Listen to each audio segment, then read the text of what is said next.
세계에서 두 번째로 큰 섬 그린란드의 작은 빙하 마을이 한국에 완전히 매료당했습니다. 단 한 번의 회의도 협상도 없이 말이에요. 믿어지지 않으시겠지만 이제 이곳 주민들은 김치찌개를 끓이고 떡볶이를 만들며 아이들은 한국어로 노래를 부릅니다. 강대국들도 해내지 못한 일을 한국 음식 하나가 해낸 겁니다. 절망에 빠진 빙하 마을에서 도대체 어떤 기적이 일어났을까요? 한 그릇의 따뜻한 김치찌개가 만들어낸 놀라운 변화의 이야기를 지금 시작합니다. 이 감동적인 이야기가 마음에 드셨다면 좋아요와 구독 버튼을 눌러주세요. 여러분은 지금 어디서 이 영상을 보고 계신가요? 댓글로 알려주세요. 안녕하세요. 저는 토누크입니다. 그린란드 서쪽 내륙 깊숙한 곳, 천년된 빙하 위에 자리 잡은 작은 마을에서 빙하 가이드로 살아가고 있어요. 29회 동안 이 얼음 위에서만 살아왔습니다. 우리 가족은 5대째 이곳을 지켜온 빙하직이에요. 할아버지부터 아버지까지 모두 이 거대한 얼음덩어리와 함께 살아왔죠. 매일 새벽이면 빙하 위를 걸으며 상태를 점검해요. 어느 부분이 약해졌는지, 어디에 균열이 생겼는지 확인하는 게 제 일이에요. 관광객들을 안전하게 안내하는 것도 중요하지만 무엇보다 마을 사람들의 안전이 우선이거든요. 그날도 평소처럼 일찍 일어나 빙하를 둘러보고 있었습니다. 그런데 뭔가 이상했어요. 평소보다 물소리가 크게 들렸거든요. 가까이 가보니 충격적인 광경이 펼쳐져 있었습니다. 빙하 아래쪽에서 물이 콸콸 흘러내리고 있었어요. 이런 건 처음 봤습니다. 급하게 아버지께 달려가서 상황을 알렸어요. 아버지의 얼굴이 굳어졌습니다. 빙하 전문가인 아버지도 이런 상황은 처음이었거든요. 함께 현장으로 가보니 상황은 더 심각했어요. 빙하 바닥에 거대한 구멍이 뚫려 있었고 그 안에서 물이 세차게 흘러나오고 있었습니다. 아버지는 기후변화 때문에 빙하가 녹는 속도가 예상보다 빨라진 거라고 설명하셨어요. 아버지의 목소리에 절망감이 묻어 있었어요. 평생 이 빙하를 지켜온 분이 이렇게 말씀하시니 정말 심각한 상황인가 보다 싶었습니다. 그날 밤 마을 회의가 열렸어요. 50가구 200명이 전부인 우리 마을 사람들이 모두 모였습니다. 분위기는 무거웠어요. 마을 이장님이 심각한 표정으로 말씀하셨어요. 우리 마을의 기반인 빙하가 위험하다는 것,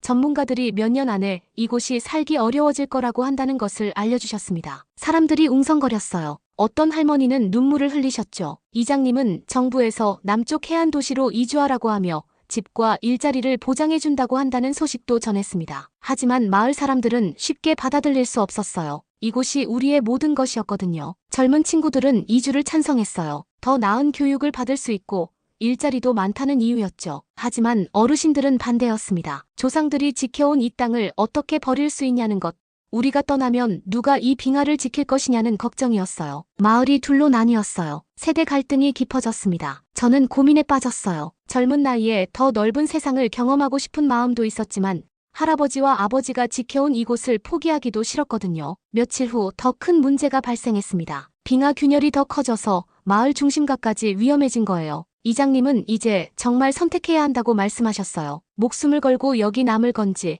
아니면 안전한 곳으로 떠날 건지를 말이죠. 마을은 더욱 혼란에 빠졌습니다. 그런데 그때였어요. 마을에 낯선 방문객이 찾아왔습니다. 동양인 얼굴의 젊은 남자였는데 무거운 장비들을 가지고 있었어요. 그는 자신을 한국에서 온 빙하연구원 박민수라고 소개했습니다. 안녕하세요. 저는 한국에서 온 빙하연구원 박민수입니다. 한국에도 비슷한 문제가 있었지만 포기하지 않고 해결책을 찾았어요. 여러분도 할 수 있을 거예요. 우리 마을에 한국 사람이 온 건 처음이었어요. 게다가 빙하 전문가라니 신기했습니다. 그가 전해준 희망의 메시지가 절망에 빠진 우리에게는 한 줄기 빛처럼 느껴졌어요. 박민수 연구원은 마을 회관에서 하룻밤을 보냈습니다. 다음 날 새벽부터 저와 함께 빙하 조사를 나가기로 했거든요. 아침 일찍 그를 찾아갔는데 뭔가 맛있는 냄새가 났어요. 회관 뒤편에서 무엇인가 끓이고 있더라고요. 그가 활짝 웃으며 인사하면서 아침을 드셨는지 물어봤어요. 손에는 빨간 국물이 담긴 냄비를 들고 있었습니다. 김치찌개라고 하는 한국 사람들이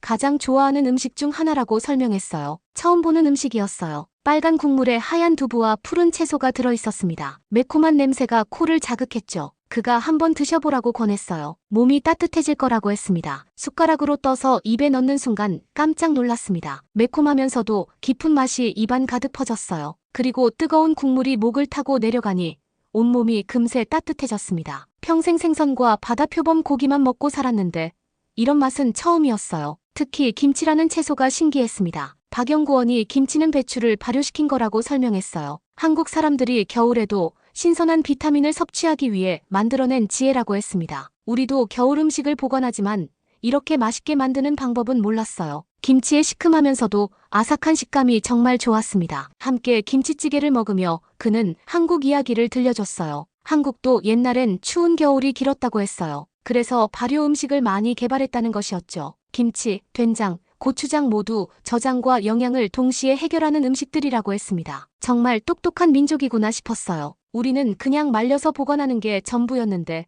발효라는 기술로 더 맛있고 영양가 있게 만드는 거잖아요. 빙하 조사를 마치고 돌아와서 그는 진짜로 김치 만드는 법을 가르쳐줬습니다. 가져온 재료들로 간단한 버전이었지만요. 배추를 소금에 절이고 고춧가루와 마늘, 생강을 넣어 버무리는 과정이 신기했어요. 우리는 단순히 소금에 절여서 말리는 게 전부였거든요. 박연구원이 며칠 기다리면 맛있는 김치가 된다고 설명했어요. 발효라는 건 시간이 필요하다고 했습니다. 그날 저녁 마을 사람들을 위해 김치찌개를 더 많이 끓였습니다. 냄새에 이끌린 이웃들이 하나둘 모여들었어요. 할머니들이 먼저 맛을 봤는데 반응이 폭발적이었어요. 이렇게 맛있는 국물이 있다니 하며 감탄하셨습니다. 평생 담백한 음식만 먹어온 분들에게는 정말 신선한 충격이었나 봐요. 특히 발효된 김치의 깊은 맛에 감탄하셨습니다. 아이들도 처음엔 매워서 혀를 내밀었지만 계속 먹더라고요. 중독성이 있는 맛이었거든요. 젊은 어머니가 한국에는 이런 음식이 많은지 물었습니다. 박연구원은 정말 많다고 답했어요. 불고기, 떡볶이, 비빔밥 각각 다른 맛과 조리법이 있다고 했습니다. 사람들이 눈을 반짝였어요. 이런 다양한 음식이 있다는 게 신기했나 봐요. 박민수 연구원은 계속 이야기했습니다. 한국 음식의 특징은 발효와 조화라고 했어요. 서로 다른 재료가 어우러져 더 깊은 맛을 만들어낸다는 것이었죠. 그 말을 듣고 보니 김치찌개도 그랬어요. 김치, 두부,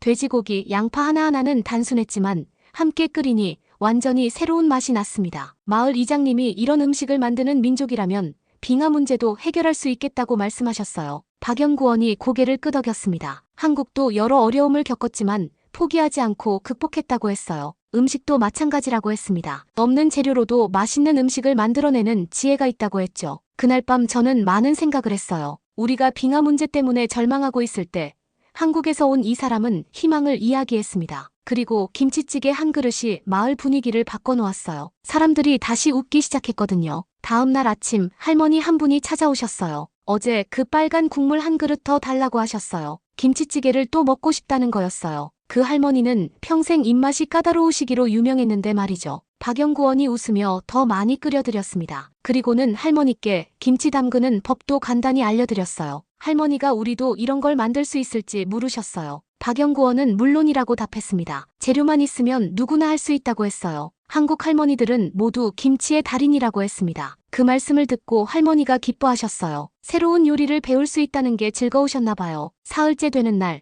박연구원이 빙하 균열 조사 결과를 발표했습니다. 마을 회관에 모인 사람들의 표정은 긴장으로 가득했어요. 결론부터 말하자면 포기할 필요가 없다고 했어요. 한국에서 개발한 빙하 보관 기술을 적용하면 충분히 해결 가능하다는 것이었죠. 다만 시간과 노력이 필요하다고 했습니다. 사람들이 웅성거렸어요. 예상과 다른 답변이었거든요. 이장님이 정말 가능한 일인지 물었어요. 박연구원은 한국의 강원도 산악지대에서 비슷한 사례가 있었다고 답했습니다. 빙하 붕괴 위험을 기술로 해결했다는 거였어요. 사람들 사이에 희망의 기운이 돌기 시작했어요. 하지만 여전히 반신반의하는 분위기였습니다. 박연구원이 노트북을 꺼내 영상을 보여줬어요. 한국의 빙하 보강 공사 현장이었습니다. 특수 재료로 빙하를 보강하고 배수 시설을 만들어 물의 흐름을 조절하는 모습이었어요. 영상 속 장면들이 놀라웠어요. 거대한 얼음 덩어리를 마치 건물 짓듯 보강하는 모습이 신기했습니다. 젊은 아버지가 걱정스럽게 비용을 물었습니다. 박연구원은 한국 정부와 기업에서 지원하겠다고 했다며 답했어요. 이런 기술을 실제 현장에 적용해볼 기회라고 했습니다. 순간 회관이 조용해졌어요. 믿기 어려운 제안이었거든요. 할아버지가 의심스럽다는 표정으로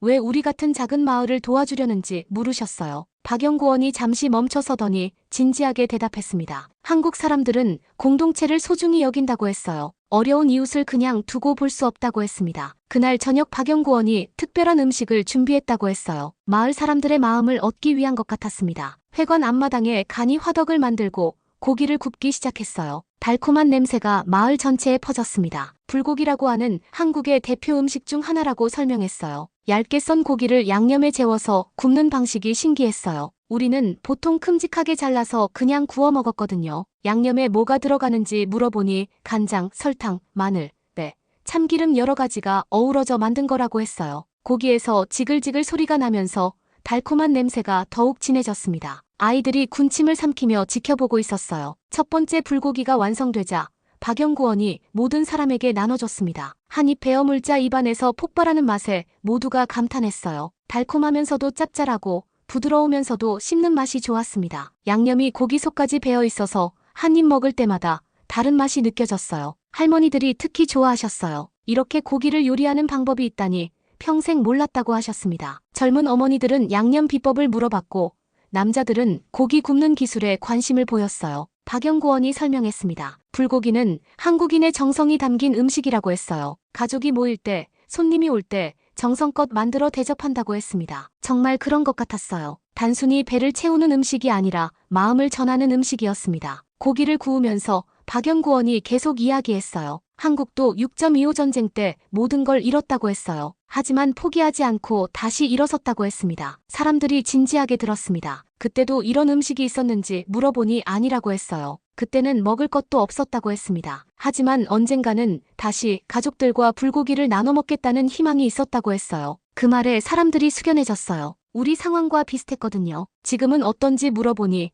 이제 한국은 전 세계 어디서든 불고기를 먹을 수 있게 됐다고 했어요. 한국 음식이 세계인의 사랑을 받고 있다고 했습니다. 아이들이 눈을 반짝였어요. 우리 마을 음식도 그렇게 될 수 있는지 물어봤어요. 물론이라고 했습니다. 여러분의 전통 음식과 한국 음식이 만나면 새로운 맛이 탄생할 거라고 했어요. 그날 밤 마을 사람들은 오랜만에 배불리 먹었어요. 불고기와 함께 우리 전통 음식도 나눠 먹으며 문화 교류를 했습니다. 박영구원이 우리 말린 바다표범 고기를 맛보더니 깜짝 놀랐어요. 정말 맛있다고 했습니다. 짭짤하면서도 쫄깃한 게 한국의 육포와 비슷하다고 했어요. 우리 음식도 인정받으니 기분이 좋았어요. 이걸로 불고기를 만들어봐도 좋겠다고 했어요. 바다표범 불고기라니 정말 독특할 것 같다고 했습니다. 새로운 아이디어였어요. 우리 재료로 한국식 요리를 만드는 거죠. 마을 청년들이 관심을 보였습니다. 정말 해볼 수 있는지 물어봤어요. 당연하다고 했습니다. 요리에는 정답이 없다고 했어요. 창의성과 정성만 있으면 된다고 했습니다. 그날 밤 저는 깨달았습니다. 박영구원이 가져온 건 단순한 기술이 아니었어요. 희망이었습니다. 우리도 할 수 있다는 자신감이었죠. 불고기를 먹으며 사람들의 표정이 밝아졌어요. 절망에 빠져있던 마을에 웃음소리가 돌아왔습니다. 일주일이 지나자 마을 분위기가 완전히 바뀌었습니다. 박영구원 덕분에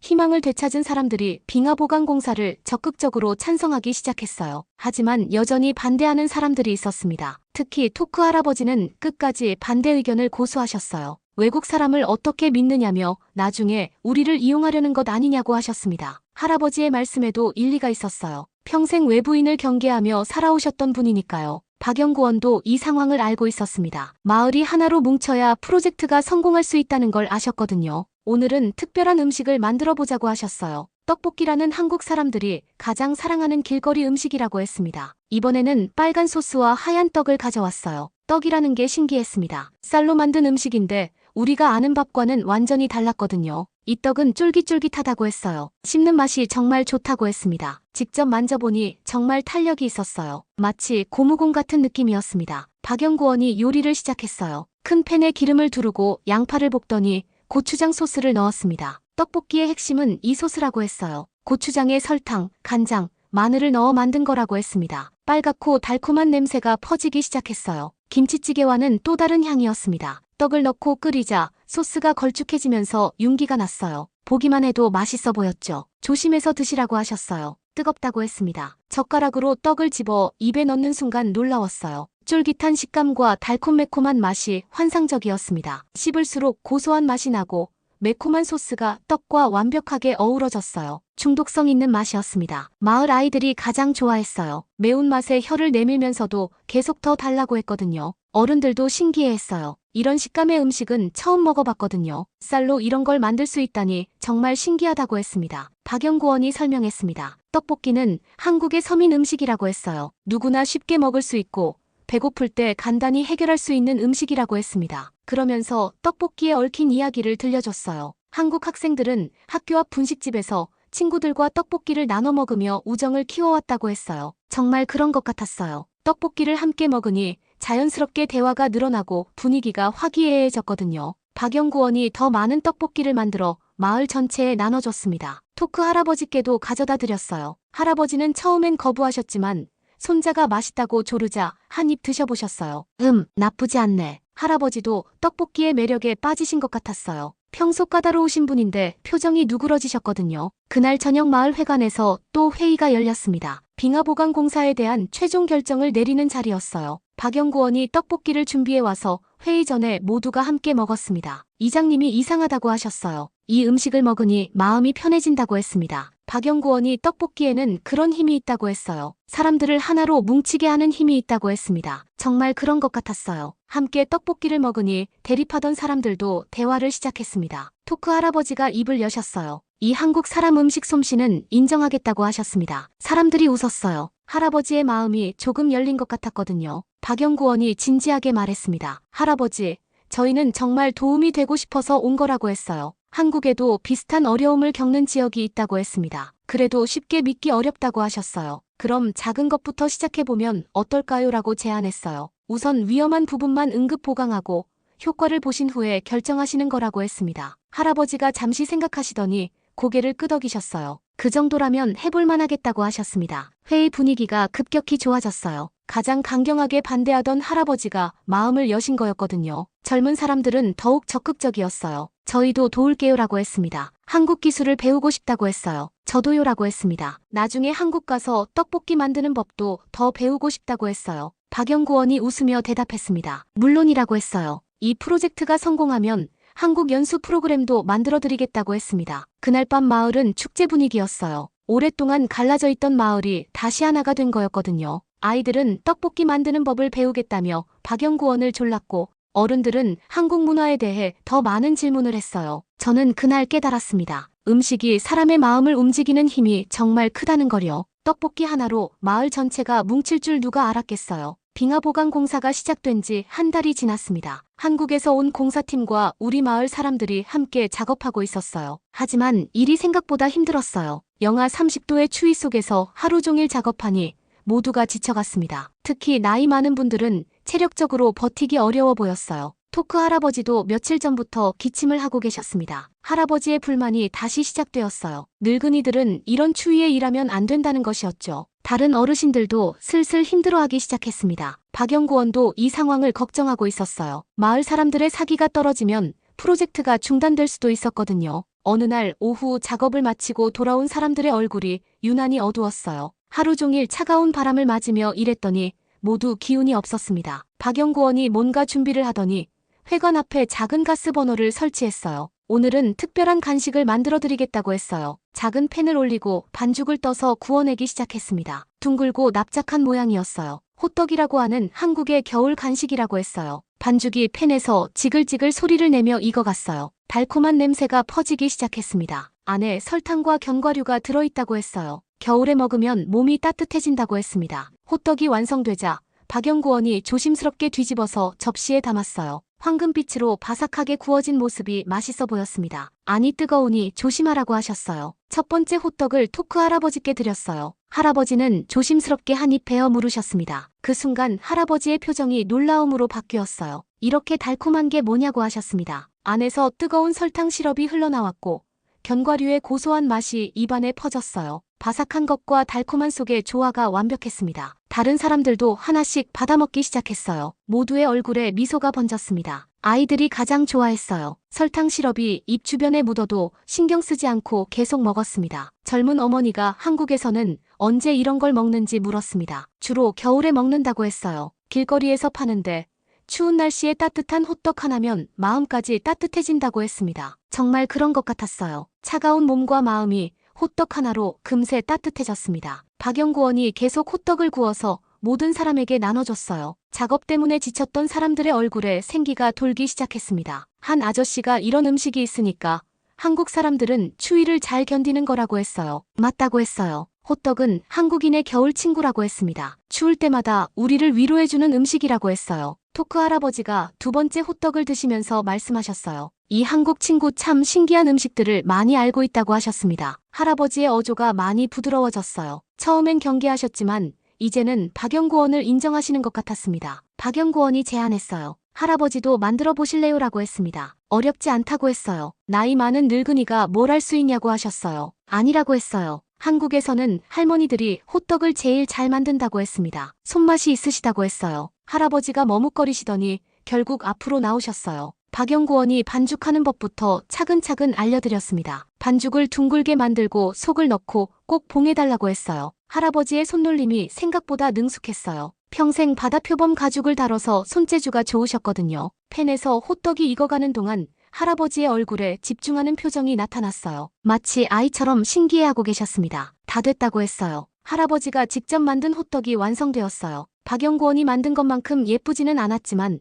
맛은 똑같았습니다. 내가 만든 거라고 하셨어요. 정말 신기하다고 하셨습니다. 할아버지가 감탄하셨어요. 새로운 요리를 배웠다는 기쁨이 얼굴에 나타났습니다. 그날 저녁부터 호떡 만들기가 마을의 새로운 취미가 되었어요. 특히 어르신들이 재미있어 하셨습니다. 이거 만들면서 있으니까 추위도 잊게 된다고 했습니다. 맞다고 했어요. 그리고 만들고 나서 먹는 맛이 또 다르다고 했습니다. 작업으로 지친 사람들에게 호떡은 큰 위로가 되었어요. 하루 일과를 마치고 모여서 함께 호떡을 만들어 먹는 시간이 소중해졌습니다. 박연구원이 말했어요. 음식은 단순히 배를 채우는 게 아니라고 했어요. 마음을 위로하고 사람들을 하나로 만드는 힘이 있다고 했습니다. 정말 맞는 말이었어요. 호떡 하나로 지쳤던 마을 사람들이 다시 힘을 얻었거든요. 빙하 보강 공사가 절반쯤 진행되었을 때였습니다. 한국에서 특별한 손님들이 찾아왔어요. 한국 방송국 취재팀과 함께 정부 관계자들도 왔습니다. 우리 마을의 변화를 직접 보러 온 거였죠. 마을 사람들은 긴장했어요. 이렇게 많은 외부인이 온 건 처음이었거든요. 특히 어르신들은 어떻게 대해야 할지 몰라 하셨습니다. 박연구원이 제안했어요. 한국 사람들을 제대로 대접해보자고 했습니다. 특별한 음식을 준비하겠다고 했어요. 이번에는 커다란 고기 덩어리를 가져왔어요. 삼겹살이라고 했습니다. 이건 한국 사람들이 가장 사랑하는 고기라고 했어요. 특별한 날에 가족이나 친구들과 함께 먹는다고 했습니다. 삼겹살을 보니 우리가 먹는 바다표범 고기와는 완전히 달랐어요. 살코기와 기름이 층층이 나뉘어 있었습니다. 어떻게 요리하는지 물어보니 구워서 먹는다고 했어요. 하지만 그냥 구워 먹는 게 아니라 특별한 방법이 있다고 했습니다. 박연구원이 큰 철판을 준비했어요. 그리고 고기를 올리기 시작했습니다. 지글지글 소리와 함께 고소한 냄새가 퍼지기 시작했어요. 고기에서 나오는 기름이 철판에서 튀어올랐습니다. 아이들이 눈을 반짝이며 지켜봤어요. 한국에서 온 손님들도 도착했습니다. 방송국 PD님과 카메라맨, 그리고 정부에서 온 분들이었어요. 우리 마을 사람들이 어색하게 인사했어요. 하지만 한국 분들이 먼저 다가와 따뜻하게 악수를 청했습니다. PD님이 주변을 둘러보며 감탄했어요.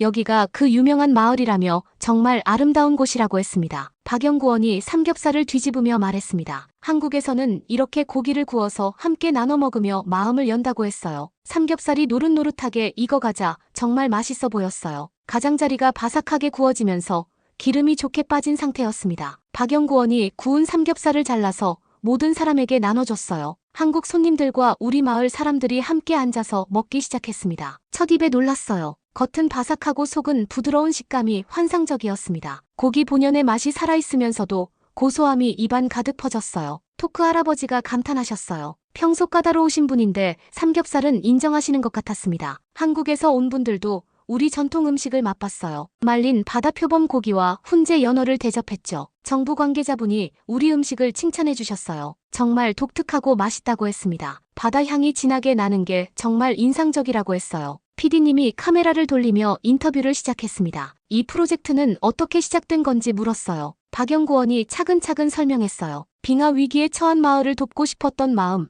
그리고 음식으로 시작된 인연에 대해서요. 토크 할아버지가 솔직하게 말씀하셨어요. 처음엔 경계했다고 하셨습니다. 외국 사람을 믿기 어려웠다고 하셨어요. 하지만 음식을 함께 나눠 먹으면서 마음이 열렸다고 하셨습니다. 한국 손님들이 감동한 표정으로 들었어요. 음식이 이렇게 큰 힘을 갖고 있다니 놀랍다고 했습니다. 삼겹살을 먹으며 자연스럽게 대화가 이어졌어요. 처음엔 어색했던 분위기가 점점 화기애애해졌습니다. 박연구원이 한국에서는 이렇게 고기를 먹으며 회식을 한다고 설명했어요. 서로의 속마음을 털어놓고 친해지는 자리라고 했습니다. 그 설명을 듣고 보니 정말 그런 것 같았어요. 함께 고기를 구워 먹으니 서로에 대한 경계심이 사라졌습니다. 젊은 마을 사람들이 한국어로 인사를 했어요. 서툰 발음이었지만 한국 분들이 박수를 쳐주셨어요. 제가 설명했습니다. 우리 마을에서 한국어 공부를 하고 있다고 했어요. PD님이 놀라워하셨어요. 이런 오지에서 한국어를 배운다니 정말 대단하다고 했습니다. 마을 청년들이 감사 인사를 했어요. 박연구원님 덕분에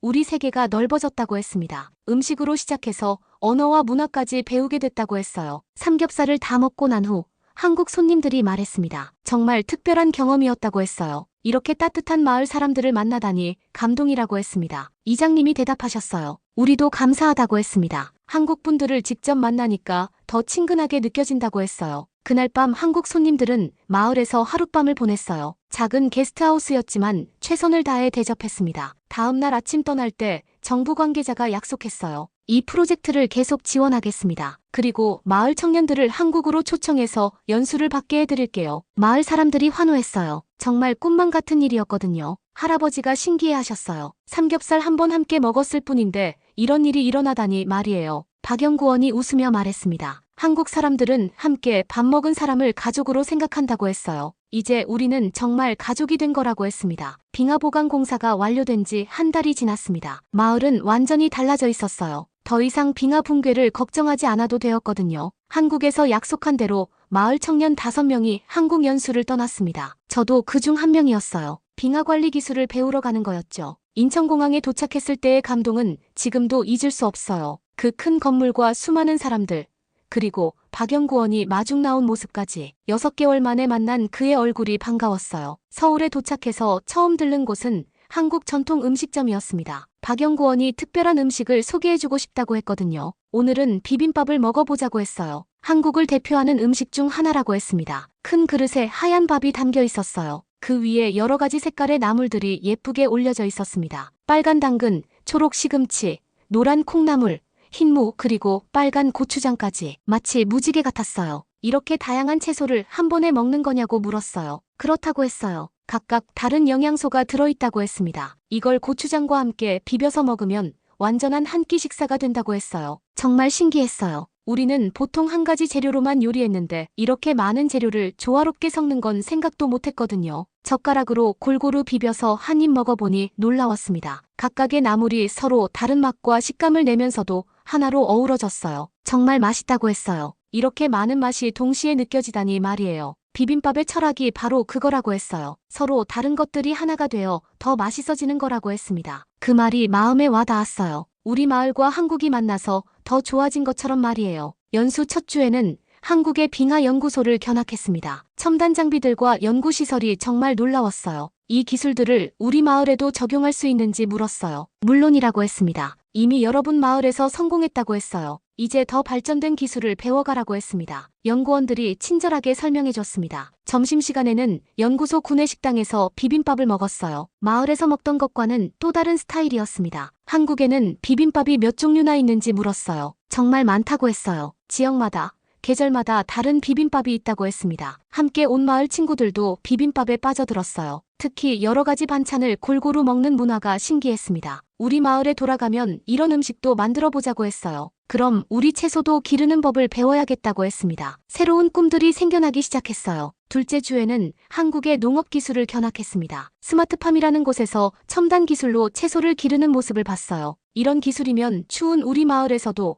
신선한 채소를 기를 수 있을 것 같다고 했어요. 맞다고 했어요. 온도와 습도를 조절하면 1년 내내 채소를 기를 수 있다고 했습니다. 정말 꿈만 같은 기술이었어요. 겨울에도 신선한 채소로 비빔밥을 만들어 먹을 수 있다니. 농장 사장님이 점심으로 특별한 비빔밥을 대접해 주셨어요. 방금 수확한 신선한 채소들로 만든 거였죠. 이 모든 채소가 우리 농장에서 난 거라고 했어요. 정말 맛이 달랐어요. 채소 하나하나가 생기가 넘쳤고 씹을 때마다 신선함이 느껴졌습니다. 우리 마을에도 이런 농장을 만들 수 있는지 물었어요. 물론이라고 했습니다. 기술 지원도 해드릴 수 있다고 했어요. 벌써부터 마을에 돌아가서 채소 농장을 만드는 상상을 했어요. 셋째 주에는 한국의 음식 문화를 더 깊이 배웠습니다. 요리학원에서 직접 비빔밥 만드는 법을 익혔어요. 각각의 나물을 어떻게 무치는지, 고추장 양념은 어떻게 만드는지 차근차근 배웠습니다. 비빔밥의 핵심은 밸런스라고 했어요. 각 재료의 양과 간을 맞춰야 한다고 했습니다. 선생님의 지도를 받으며 직접 만든 비빔밥은 정말 뿌듯했어요. 제가 만든 거 맞냐고 물었어요. 정말 잘 만들었다고 했습니다. 이제 고향에 가서 가족들에게 해드릴 수 있겠다고 했어요. 마지막 주에는 특별한 행사가 있었습니다. 한국 대학생들과의 문화교류 시간이었어요. 대학생들 앞에서 우리 마을 이야기를 발표하고 함께 비빔밥을 만들어 먹는 시간이었습니다. 그린란드에서 온 친구들이 직접 만든 특별한 비빔밥이라고 소개했어요.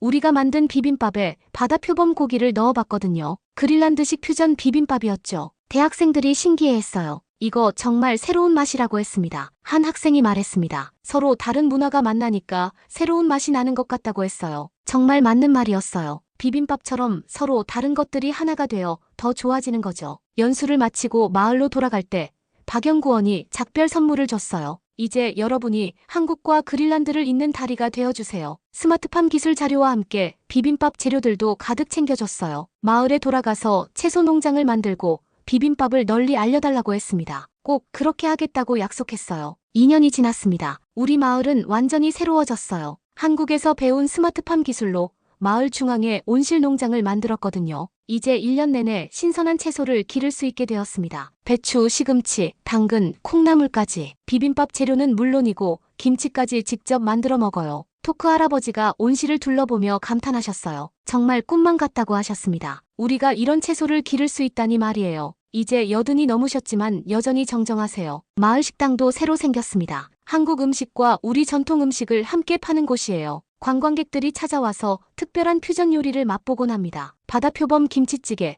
빙하 떡볶이 같은 우리만의 독특한 메뉴들이 인기예요. 한국 음식 기법으로 우리 재료를 요리하니 정말 새로운 맛이 났거든요. 오늘은 특별한 날입니다. 마을 창립 100주년 기념 축제가 열리는 날이에요. 한국에서도 많은 손님들이 오셨습니다. 박영구원도 왔어요. 이제는 우리 마을의 명예 주민이 되셨거든요. 2년 전 절망에 빠져있던 마을이 이제는 희망으로 가득해졌다고 하셨어요. 축제의 하이라이트는 한국-그린란드 음식 축제였습니다. 양국의 요리가 한자리에 모이는 특별한 행사였어요. 무대 위에는 거대한 철판이 설치되어 있었어요. 마을 사람들과 한국 방문객들이 함께 요리를 만드는 퍼포먼스였습니다. 제가 사회를 맡았어요. 한국어로 진행했죠. 이제 우리가 만든 기적의 음식들을 선보이겠다고 했습니다. 첫 번째는 김치찌개였습니다. 우리 온실에서 기른 배추로 만든 김치와 바다표범 고기가 들어간 특별한 버전이었어요. 이 김치는 영하 30도에서도 자란 특별한 배추로 만들었다고 소개했습니다. 관객들이 박수를 쳤어요. 두 번째는 불고기였습니다. 하지만 일반 불고기가 아니라 술록고기 불고기였어요. 한국 양념에 우리 전통 향신료를 더한 거죠. 이건 세상에 하나뿐인 그린란드 불고기라고 소개했어요. 한국 손님들이 신기해하며 사진을 찍었어요. 세 번째는 떡볶이였습니다. 빙하수로 만든 떡과 우리 바다에서 난 해조류를 넣은 특별한 소스였어요. 마을 아이들이 자랑스럽게 말했어요. 바다 향이 나는 떡볶이는 처음이라고 했습니다. 네 번째는 호떡이었습니다. 북극베리와 바다표범 기름을 넣어 만든 우리만의 레시피였어요. 한국 관광객이 감탄했어요. 달콤하면서도 고소한 맛이 정말 독특하다고 했습니다. 마지막은 비빔밥이었습니다. 우리 온실에서 기른 채소들과 바다에서 난 해조류, 그리고 훈제 연어가 들어간 그린란드식 비빔밥이었어요. 이게 바로 두 나라 문화가 만나서 탄생한 기적의 음식이라고 소개했습니다. 모든 관객이 일어서서 박수를 쳤어요. 요리 퍼포먼스가 끝나고 모든 사람이 함께 음식을 나눠 먹었습니다. 한국 사람과 그린란드 사람이 한자리에 앉아 같은 음식을 먹는 모습이 감동적이었어요. 토크 할아버지가 마이크를 잡으셨어요. 2년 전 우리는 절망에 빠져 있었습니다. 하지만 한국에서 온 친구가 단순한 김치찌개 하나를 끓여주면서 모든 게 바뀌었어요. 음식은 단순히 배를 채우는 게 아니라는 걸 배웠습니다. 마음을 나누고 문화를 교류하고 희망을 만드는 거였어요. 할아버지의 목소리가 떨렸어요. 박영구원이 나서서 말했습니다. 저도 이곳에서 많은 걸 배웠다고 했어요. 진정한 공동체가 무엇인지, 자연과 함께 사는 지혜가 얼마나 소중한지 배웠다고 했습니다. 젊은 마을 사람들이 한국어로 감사 인사를 했어요. 한국 손님들도 우리말로 대답했어요. 그날 밤 축제는 늦게까지 이어졌습니다. 한국 전통 공연과 우리 전통 춤이 번갈아가며 펼쳐졌어요. 가장 인상적이었던 건 마을 아이들의 합창이었습니다. 한국 동요를 그린란드어로 번역해서 부른 거였어요. 고향의 봄이라는 노래였는데 우리말로 부르니 더욱 아름다웠어요. 축제가 끝나고 박영구원과 함께 빙하 위를 걸었습니다. 2년 전 처음 만났던 그 자리였어요. 그때 김치찌개 하나로 시작된 일이 이렇게 커질 줄 누가 알았겠냐고 했어요. 저도 놀랍다고 했어요. 작은 친절이 이렇게 큰 변화를 만들어낼 줄은 몰랐다고 했습니다. 달빛 아래 빙하가 은색으로 빛났어요. 이제 더 이상 무너질 걱정 없는 든든한 우리의 터전이었습니다. 앞으로도 계속 교류가 이어질지 물었어요. 물론이라고 했습니다. 이제 우리는 진짜 가족이라고 했어요. 그날 밤 저는 다짐했습니다. 이 소중한 인연을 평생 지켜나가겠다고, 그리고 더 많은 사람들에게 이 따뜻한 이야기를 전하겠다고. 한국 음식이 만든 기적. 그것은 단순히 맛있는 음식을 먹게 된 게 아니었어요. 절망을 희망으로, 단절을 연결로, 차이를 조화로 바꾼 진짜 기적이었습니다. 지금도 우리 마을에서는 매일 김치찌개 냄새가 납니다. 그 냄새를 맡을 때마다 저는 생각해요. 세상에서 가장 따뜻한 나라 한국, 그리고 그 나라 사람들의 마음을 말이에요. 한국 음식이 만들어낸 이 놀라운 기적 이야기 어떠셨나요? 작은 김치찌개 한 그릇이 절망에 빠진 마을을 희망으로 바꾸고 두 나라를 하나로 연결한 감동적인 여정이었습니다. 토누쿠와 토크 할아버지, 그리고 박영구원의 따뜻한 인연이 여러분의 마음에도 전해졌기를 바랍니다. 이런 감동적인 실화가 더 많은 분들에게 알려질 수 있도록 좋아요와 구독 부탁드립니다. 그리고 여러분만의 특별한 음식 경험이나 따뜻한 인연 이야기가 있다면 댓글로 나눠주세요. 다음 영상에서는 또 다른 놀라운 한국의 이야기로 찾아뵙겠습니다. 끝까지 시청해주셔서 감사합니다. 오늘도 따뜻한 하루 되세요.